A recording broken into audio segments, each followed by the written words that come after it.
दोस्तों, आज की कहानी है तकलीफ। कहते हैं ना, जिसके पास कोई नहीं होता उसका साथ ऊपर वाला देता है। सुबह के 4 बज रहे थे।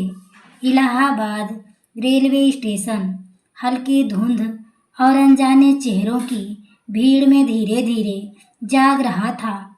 लेकिन इस प्लेटफार्म नंबर 4 की एक बेंच पर एक नौजवान युवती गुंजन अपने 2 साल का बेटा कान्हा को गोद में लिए चुपचाप बैठी थी। ना किसी को आवाज दे रही थी, ना किसी से मदद मांग रही थी। बस आंखों में नमी, चेहरा उतरा हुआ और मन ऐसा जैसे भीतर ही भीतर कोई तूफान थमने का नाम नहीं ले रहा। हर गुजरती ट्रेन की इंजन की आवाज से वह हल्का सा चौंक जाती, मानो मन के भीतर उठती उम्मीद को फिर से जमीन पर पटक देती हो। उसका छोटा सा बेटा कान्हा कभी कुरकुरे वाले की तरफ देखता तो कभी जूस वाले की ओर हाथ बढ़ाता।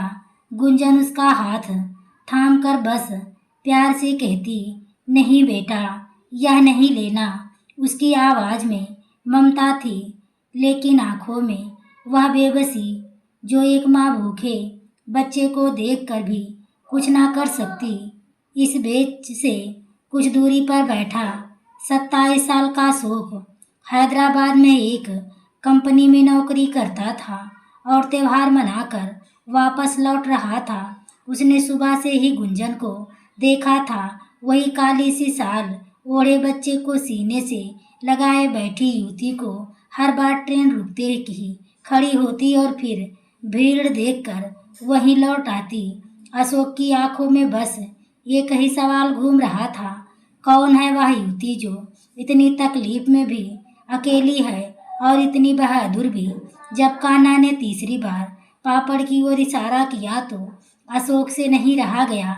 वह उठा कुरकुरे वाले से एक पैकेट लिया और गुंजन के सामने लाकर बोला, नन्हे दोस्त, थोड़ा सा खा लो। गुंजन ने चौंक कर देखा।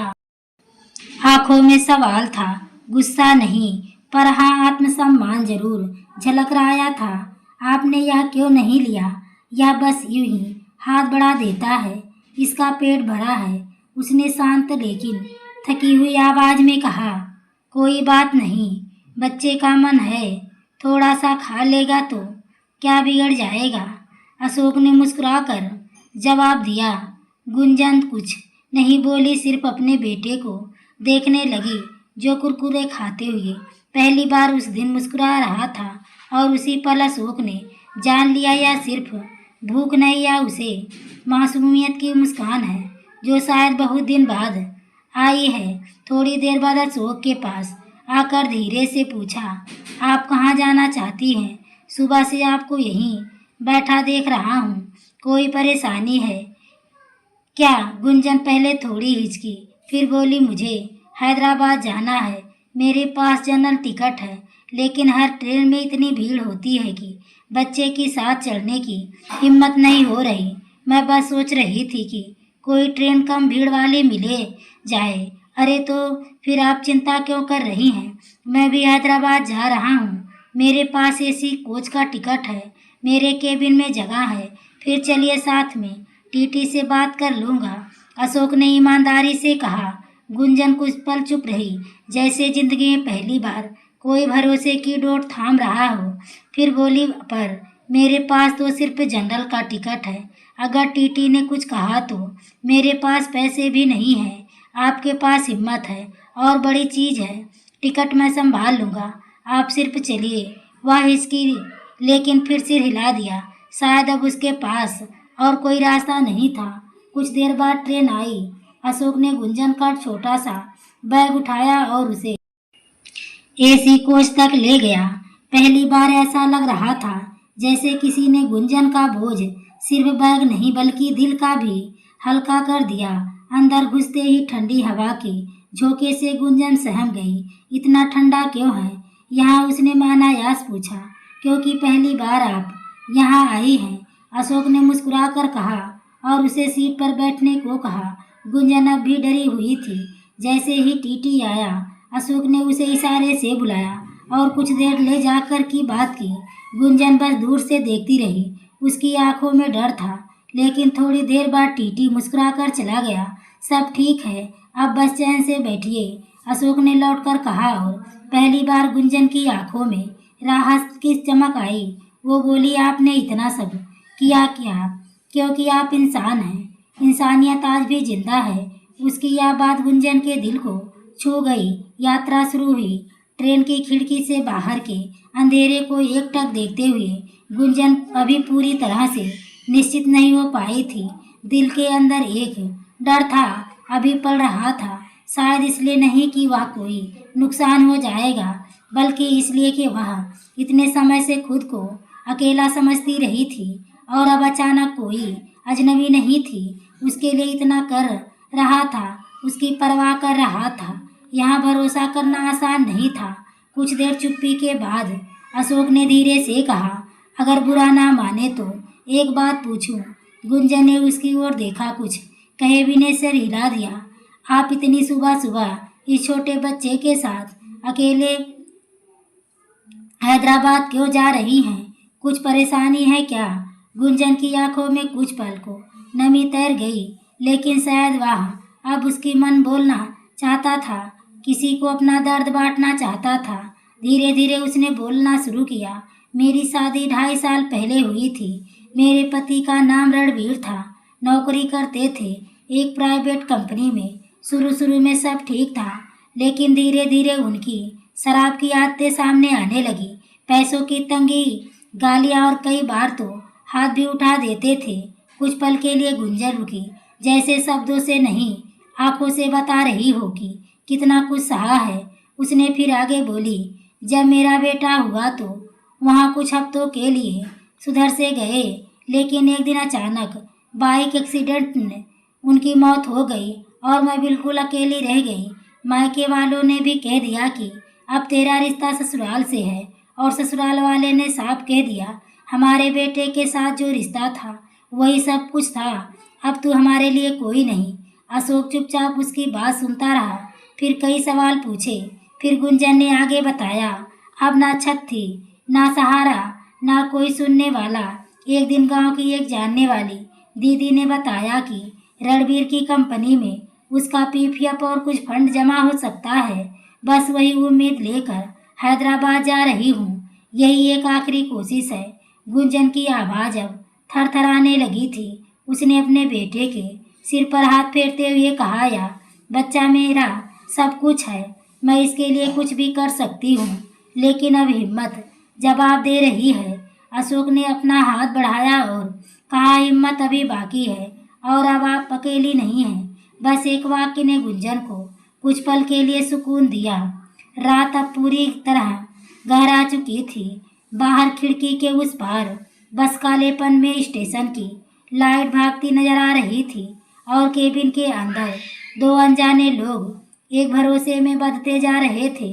अशोक ने अपने बैग से खाना निकाला।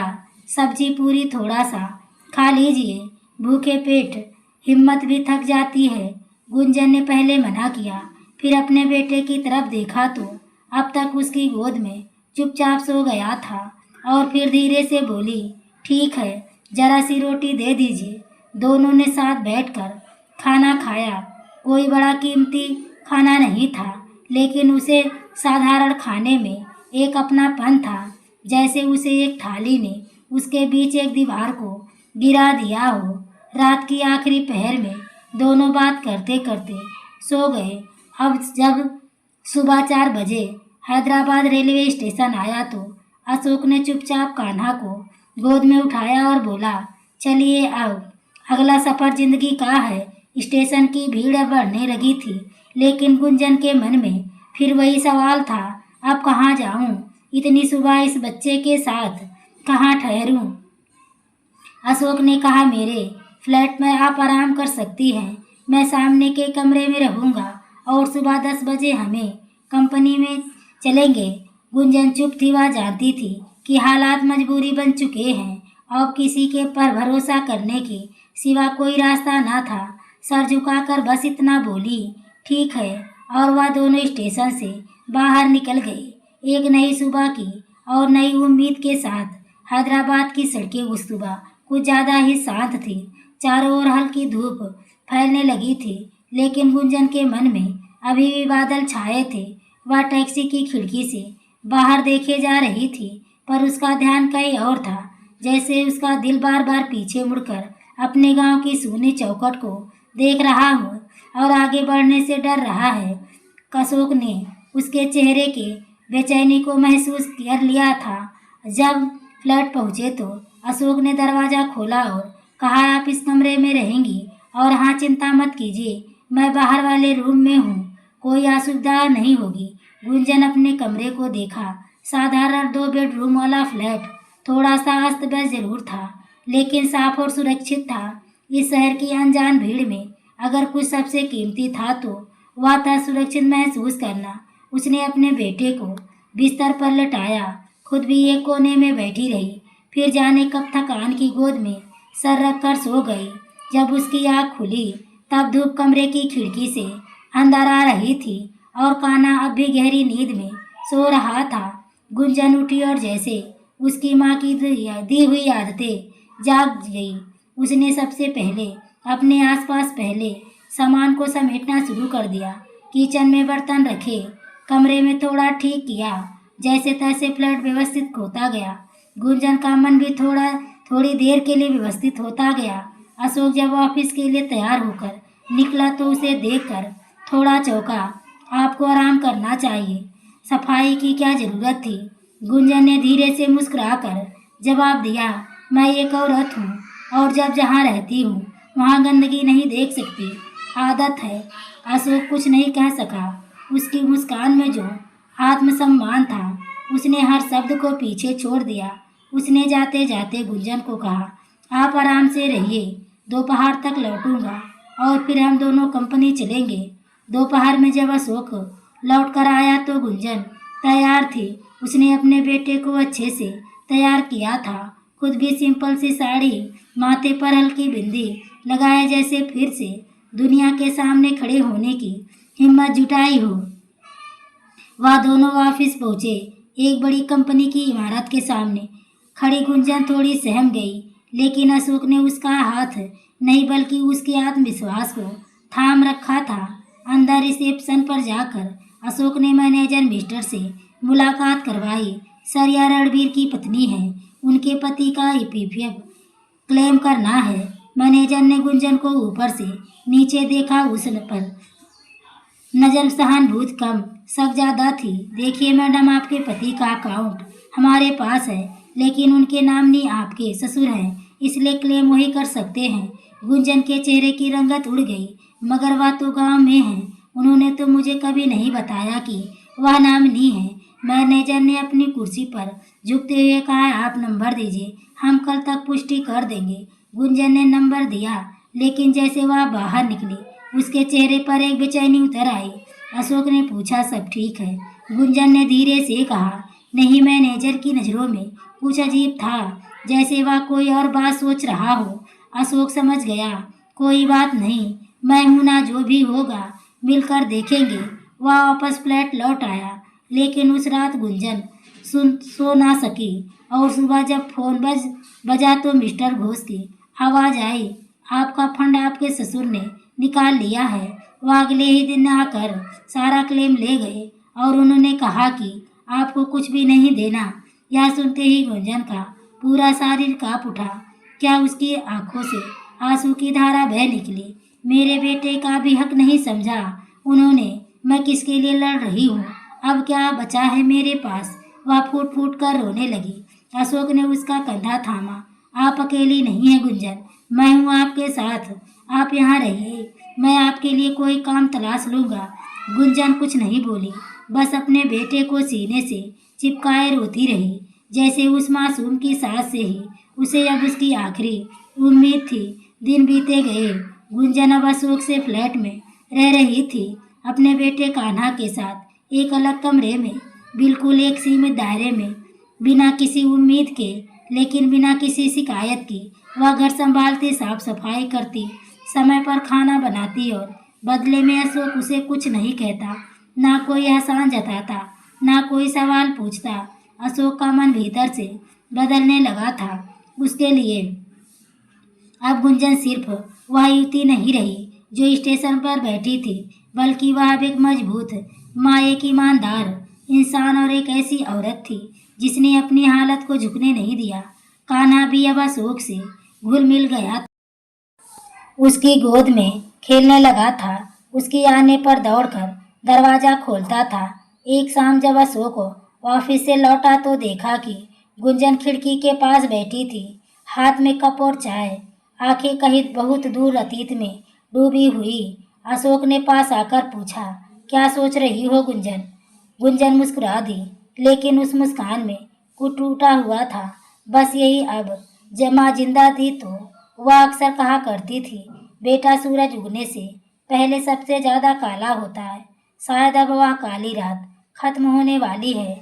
अशोक चुप था, लेकिन उसका दिल जैसे कह रहा था कि मैं उसे सुबह का हिस्सा बनना चाहता हूँ। वह गुंजन को देखता रहा और पहली बार अपने दिल में छुपे उस भाव को महसूस किया जो अब तक सिर्फ इंसानियत और सहानुभूति का नाम था, लेकिन अब धीरे धीरे एक अनकहा रिश्ता बन रहा था।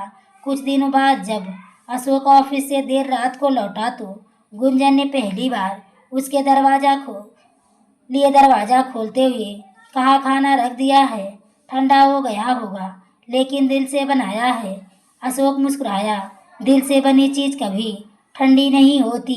वह रात दोनों के बीच बहुत कुछ कह गई, बिना बोले, बिना छुए, बस आंखों से। लेकिन अगली सुबह गुंजन ने कुछ ऐसा कहा जिसमें अशोक के दिल में हलचल मचा दी। मैं गांव लौटना चाहती हूँ अशोक, यहाँ लोगों की जुबान लंबी है, अब मेरे चरित्र पर भी सवाल उठने लगे हैं, पड़ोसी बातें बनाने लगे हैं। अशोक को भी जैसे एक झटका लगा। वह अगर लोग बात बना रहे हैं तो क्यों ना उन्हें एक सच्चा जवाब दिया जाए। गुंजन ने चौंक कर उसकी ओर देखा। क्या मतलब? अशोक ने अपनी सांस रुकी और फिर आंखों में गहराई से देखते हुए कहा, आपसे शादी करना चाहता हूँ गुंजन, ना किसी एहसान के लिए, ना समाज को चुप करने के लिए, बल्कि इसलिए क्योंकि मैं आपसे और आपके बेटे से जुड़ चुका हूँ। गुंजन हाथ से पानी का गिलास छूटते छूटते बचा। वह एक पल को निशब्द रह गई। क्या तुम जानते हो कि यह कितना मुश्किल फैसला है? मैं एक विधवा हूँ, मेरे पास कुछ भी नहीं है, सिर्फ एक बच्चा है और बीते हुए जिंदगी के जख्म। अशोक ने उसकी बात काटते हुए कहा, मुझे तुम्हारा अतीत नहीं चाहिए गुंजन, मुझे तुम्हारा आज और तुम्हारा साथ चाहिए। और तुम्हारा बेटा तो जैसे मेरा अपना हो गया है। गुंजन की आंखें भर आई। उसने काटते ओठों से पूछा, क्या तुम्हारे माँ बाप मान जाएंगे? अशोक ने मुस्कुराकर कहा, मैंने अपने माँ बाप से पहले ही बात कर ली, उन्हें कोई एतराज नहीं, बस तुम हाँ कर दो। उस रात बहुत सालों बाद गुंजन ने फिर से महसूस किया कि उसका भी कोई हो सकता है, कि टूटी हुई औरतें फिर से मुस्कुरा सकती हैं और प्यार भी कभी कभी बिना मांगे भी मिल सकता है, अगर नीयत साफ सच्ची हो। उसने धीमे से कहा, अगर तुम्हें मेरे बेटे के साथ पूरी जिंदगी बिताना है तो मेरी तरफ से हाँ है। कुछ ही हफ्तों में हम सब कुछ बदल गया। अशोक ने गुंजन से सादगी तरीके से की, और ना कोई शोर शराबा, ना कोई दिखावा, बस घर के पास मंदिर के सामने माँ पापा की आशीर्वाद भरी मौजूदगी में एक छोटी सी माला और दो दिलों का वादा। उस दिन कान्हा भी खूब हंसा था, क्योंकि उसे अब मम्मी के साथ साथ पापा भी मिल गए थे। तो दोस्तों, आपको यह कहानी कैसी लगी? कमेंट में अपनी राय जरूर दें। कहानी अच्छी लगी हो तो वीडियो को लाइक, शेयर, सब्सक्राइब करें। आगे के नोटिफिकेशन के लिए बेल आइकन को जरूर प्रेस करें। पूरी कहानी को सुनने के लिए आपको तहे दिल से धन्यवाद।